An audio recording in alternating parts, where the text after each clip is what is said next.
Coming up this evening on NTD Business. Two budget airlines planning to merge together in a multi-billion-dollar deal. It'll make them the fifth largest airline in the United States, but how would it impact travelers? Streaming platform Spotify is saying it's not going to silence top podcaster Joe Rogan, even after controversies over some of his episodes.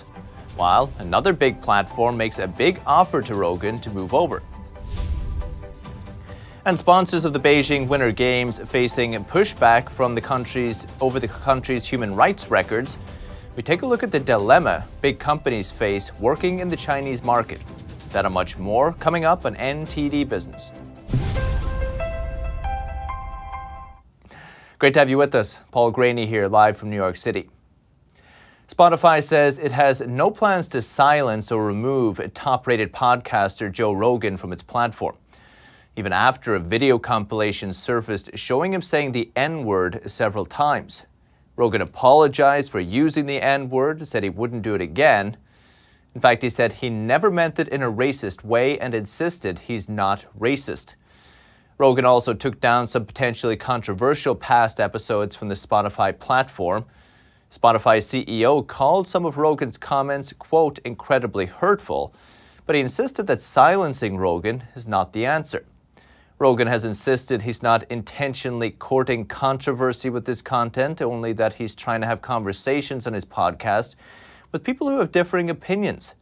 Spotify signed a $100 million deal with Rogan in 2019, but today, Rumble, a YouTube alternative with 30 million users, offered Rogan $100 million to move to its platform exclusively.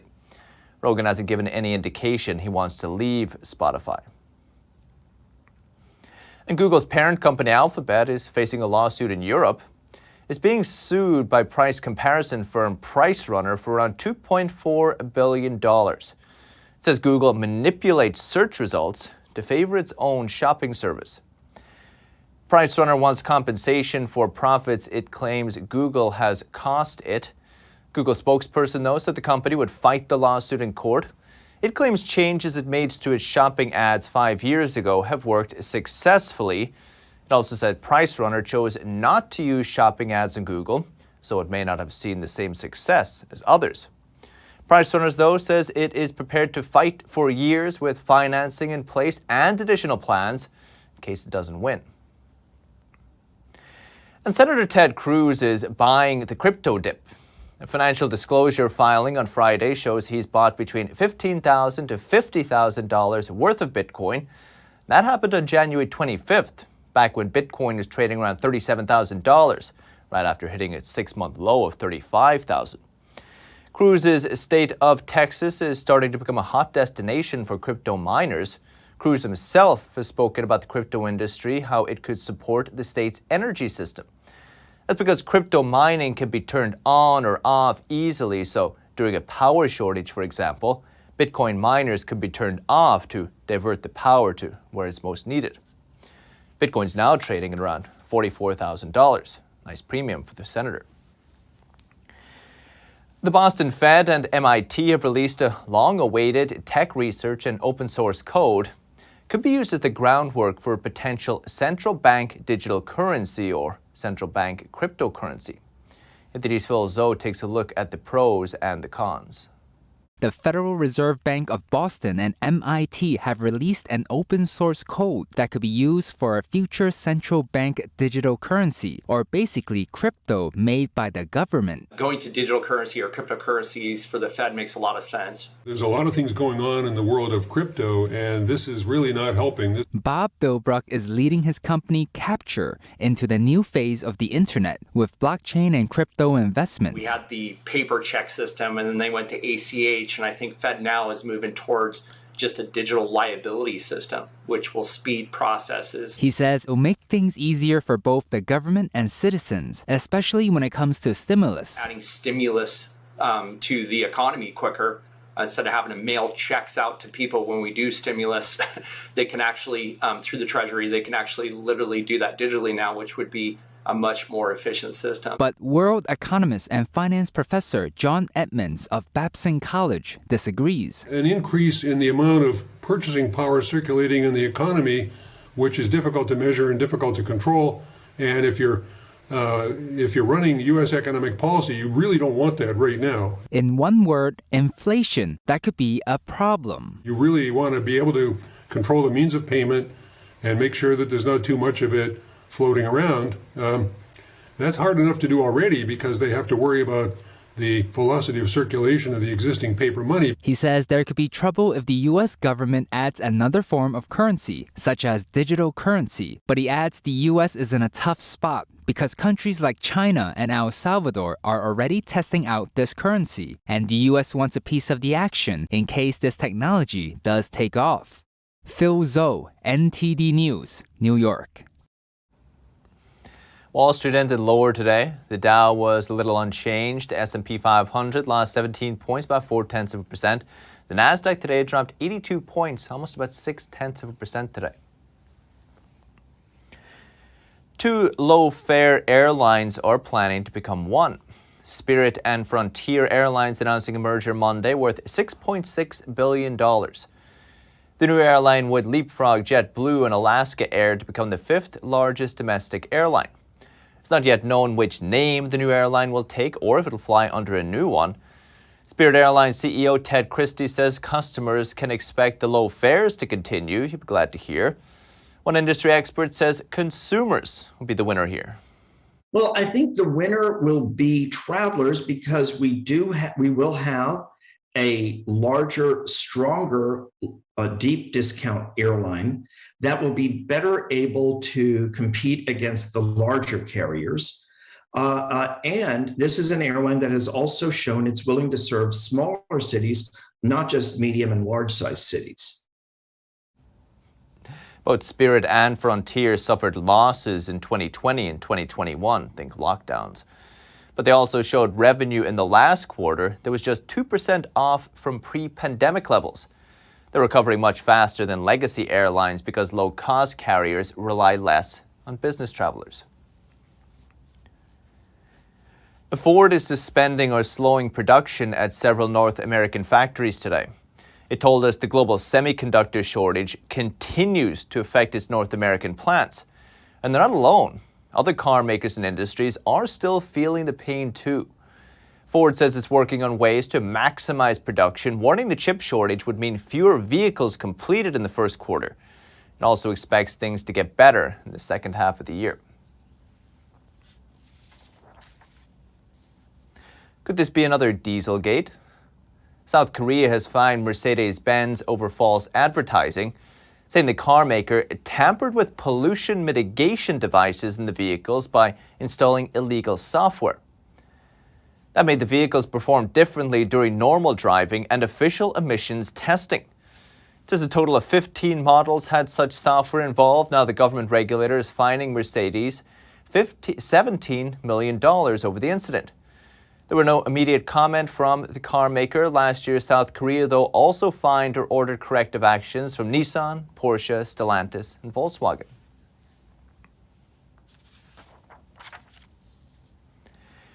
The Beijing Winter Olympics have started, even if the country's human rights abuses haven't ended. Twice as many Americans approve of the U.S. diplomatic boycott than disapprove of it.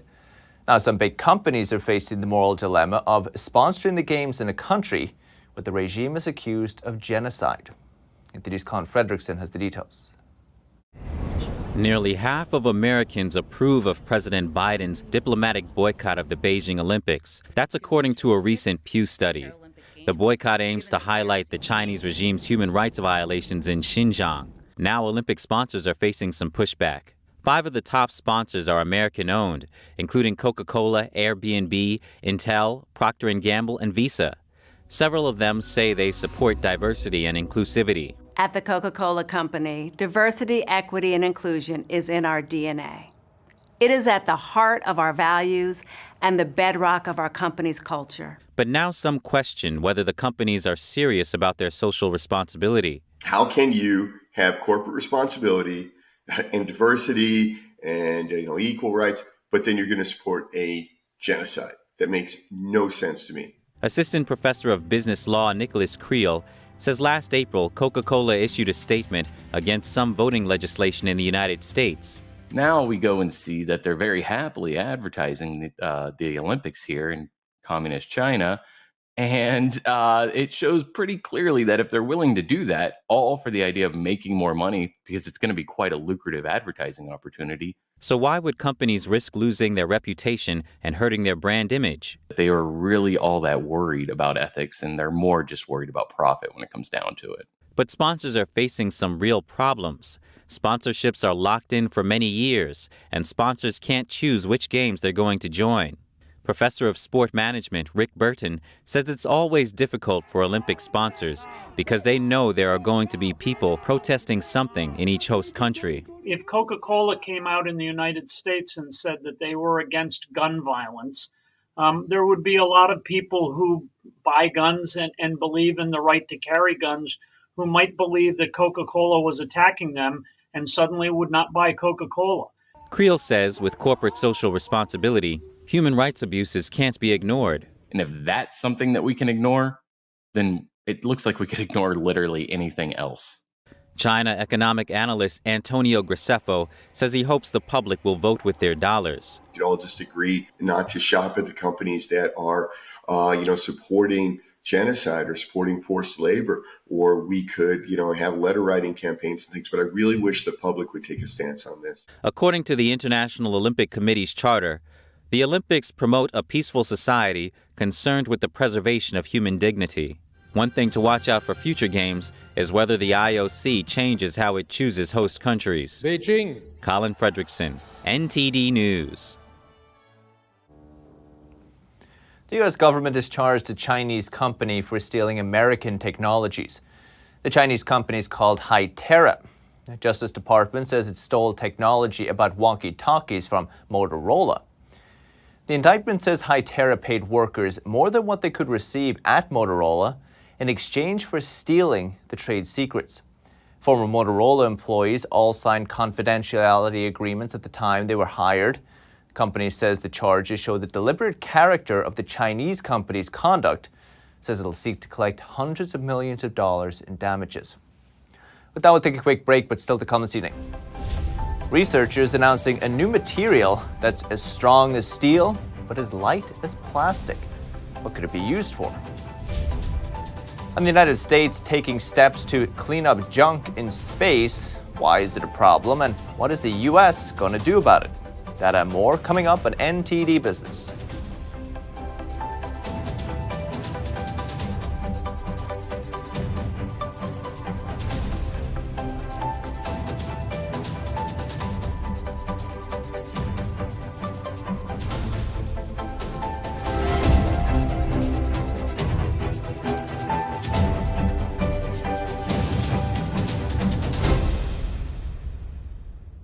Hello, I'm Mike Lindell, CEO of MyPillow. Cancel culture has not only affected myself and MyPillow, but also millions of you out there. My employees and I want to personally thank each and every one of you for all your support. At MyPillow, we have hundreds of products now, including my new slippers, bathrobes, sleepwear, and my new beds. We are offering the best products ever for the best prices ever. For example, we have the standard size MyPillows, regularly $69.98, now only $19.98 with your promo code. Or you can get custom fit with my premium queen size MyPillows, regularly $79.98, now just $29.98. Or my king size, regularly $89.98, now just $34.98. So go to mypillow.com now and use the promo code on your screen or call the 1-800 number below to receive these exclusive offers. Thank you and God bless. Oh hey, doesn't it feel like there's communists everywhere? In fact, the Chinese Communist Party has been subverting America from every angle. So whether it's compromising our politicians, controlling Hollywood, manipulating Wall Street, or infiltrating our schools, they have stopped at nothing to take down America. And I believe that in order for us to not become like China, we need citizens who know the truth. So go on over to getepic.com, stay informed with a subscription to the Epic Times, and you will get instant access to this infographic. Do you worry about going to the dentist? Well, relax. The Carefree Dental Card is now available in your area. Call the number on your screen and we'll send your actual card at no cost today. With the Carefree Dental Card, you go to the dentist whenever you need and you instantly pay a lot less. The Carefree Dental Card is just $15.95 a month. So call now and make going to the dentist carefree.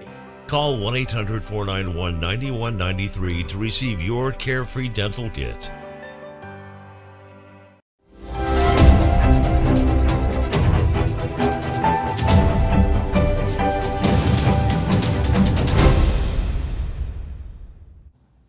Welcome back. Scientists have created a new material that combines the strength of steel with the lightness of plastic. Researchers at MIT revealed the creation in a study published in Nature last week. They say it's made from the same substance that makes plastic, is as light as plastic, but is stronger than steel. In fact, the new material is even harder to break than bulletproof glass. Scientists believe the material could be easily manufactured in large quantities, saying it could be used to make everything from lightweight coatings for cars and phones to important infrastructure like bridges. Outer space is apparently turning into a junkyard. Earth's orbit is now littered with debris after years of exploration. The U.S. has been slow to clean up after itself apparently, but now the Biden administration is taking steps to address the trash in space. In space, what goes up does not always come down. After decades of launches since the dawn of the space age, Earth's orbit has become a junkyard of dead satellites and abandoned rocket bodies. And anytime two objects traveling at about 5 miles a second collide, the impact could look like a scene straight out of the movie Gravity. In real life, no people in space have ever been hit, but the International Space Station has. In 2016, a small piece of debris cracked a window on the orbiting outpost, and in December, its crew prepared for an emergency evacuation after a Russian anti-satellite missile test created a massive debris cloud. We will need to activate Dragon Safe Haven. Today, U.S. Space Command is tracking more than 40,000 objects in space, and only about 5,000 of them are active satellites. The vast majority of space junk still in orbit is from the two major players in the first space race, Russia and the United States. If these spacecraft were left there by the U.S. government, and in general they were, then that becomes their responsibility to clean it up. And in the same way that the military would not leave a broken down tank on the battlefield, nor would it go ahead and leave a ship, a derelict ship at sea. But so far, the effort to clean up space has been led by Japan and the European Space Agency and private companies. Some companies, like ClearSpace, are trying to grab debris with robotic tentacles. Others are trying to catch it with a massive fishing net. And in August, a company called Astroscale successfully tested capturing a small satellite with a magnetic arm. We use a robotic arm that extends and attaches to that metallic plate. That allows us then to basically perform a tow truck or a tug service, bringing that satellite down to a safe distance, and then we can release it to naturally and safely burn up in the atmosphere. Astroscale caught the attention of the Prince of Wales, who visited its UK-based mission control this week. The company now has debris removal contracts with the UK, the European Union, and Japan. In the U.S., unfortunately, we haven't seen and we haven't gotten as much traction from the U.S. government. But the Biden administration is starting to change that. In January, the White House held meetings with experts about how to clean up space. And the Space Force is launching a program called Orbital Prime that will give companies the seed funding to do it. Our vision in this partnership is to aggressively explore those capabilities with you today in the hope that we and others can purchase them as a service in the future. So we're delighted to be joined by Professor Larry Kotlikoff, Harvard-trained economist, also the author of Money Magic, An Economist's Secrets to More Money, Less Risk, and a Better Life. Larry, great to see you. Thanks for coming on. Great to be with you, Paul. Professor, we're going to have a little bit of maybe an awkward conversation for any of our listeners here. It was a little bit awkward for me as I read your book and read your recent column on CNBC. We're so used to people teaching us and advising us how to retire as early as possible. And maybe today we're going to talk about how we can plan to retire maybe a little bit later to play it safe. I think to begin with, maybe you can explain to us the difference between planning for how long you expect to live for versus planning for the maximum time you could live for. Yeah, so economics is very clear that we should look at the worst case scenario. Financially speaking, living to your maximum age of life is the worst case scenario. And we should do that in any risky setting. So if we're thinking about our house burning down, that's the worst case scenario, right? If we're thinking about totaling our car, worst case scenario. When it comes to health insurance, we're thinking about a really expensive operation. Always we're thinking about the worst case scenario. The worst case scenario for longevity risk is that you live to your maximum age of life.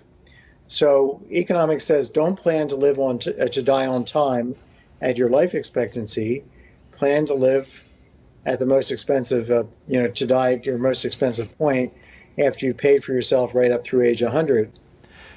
Do you feel that most Americans are planning to retire too early from your research? Yeah, they are, and they're because we see most Americans taking Social Security as soon as they retire, and most people who are taking Social Security are taking it before 66 or 67. About 6% are waiting till 70 to take their retirement benefit. Probably 85% should be doing that. So even if you retire early, you should be very patient with respect to taking your Social Security retirement benefit. But yeah, What's the advantage? What's the advantage to taking it later, Professor? Well, if you wait till 70, your benefit adjusted for inflation is 76% higher than it is at 62, if starting it at 62. So if I take it at 62 and I show up 8 years later and I look at what I could have started receiving if I waited to go on and file today, 8 years later, the number would be 76% higher, no matter what the inflation had been in between. So can you think about living from 70 through 100 for 30 years, getting a 76% higher check month in and month out? That's going to make a huge difference. You've talked about recently and in your book about ageism as well, the problems facing older people with actually staying employed, staying in work as they get older. Are there certain changes that need to be made in people's lives? Do they need to upskill, or how do people stay in work beyond 60, 70 that you've seen? Well, you can certainly try and think about setting up your own business. You could, do something like buy some real estate and Airbnb it these days. Maybe even Airbnb your own place for part of the year. I've seen people do that to make some money, and that obviously is work because you have to maintain it and oversee the entire rental business. There's lots of jobs open right now. Many of them don't require standing on your feet all day, so that you can actually physically handle it.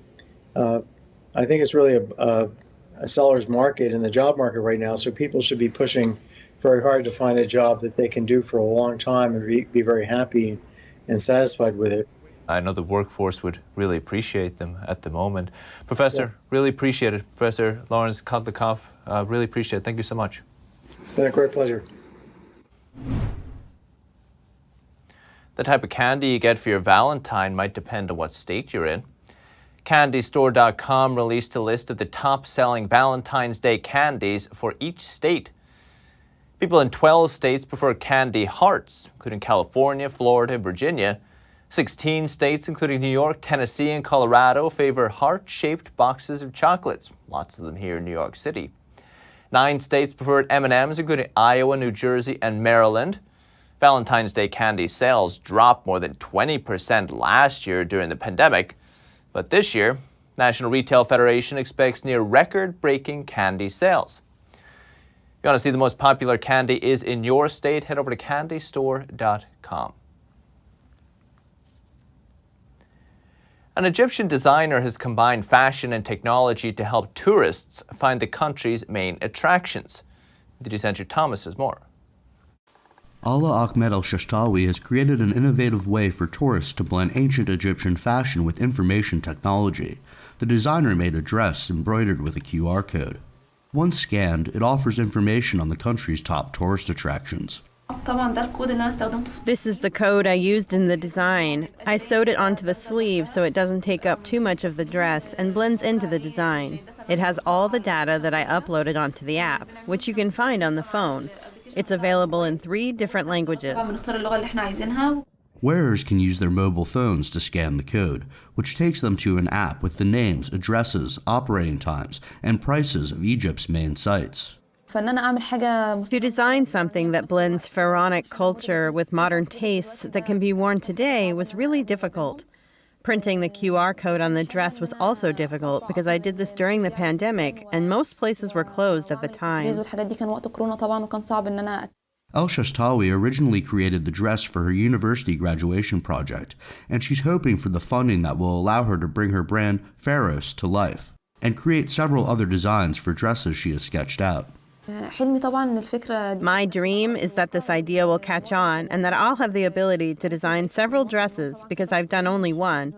I want to create all my designs and make others for men, women, and children, and have a brand under my name that specializes in pharaonic culture, which will help Egypt.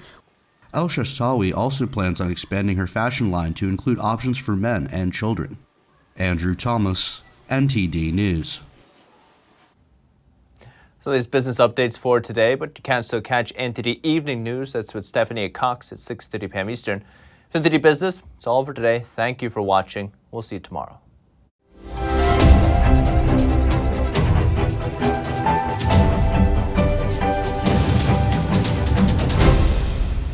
Thanks for watching us on YouTube. Did you know YouTube only keeps selective videos on its platform? So if you want to make sure you get the full picture, just subscribe to our newsletter. Go to newsletter.ntd.com and sign up. It's free.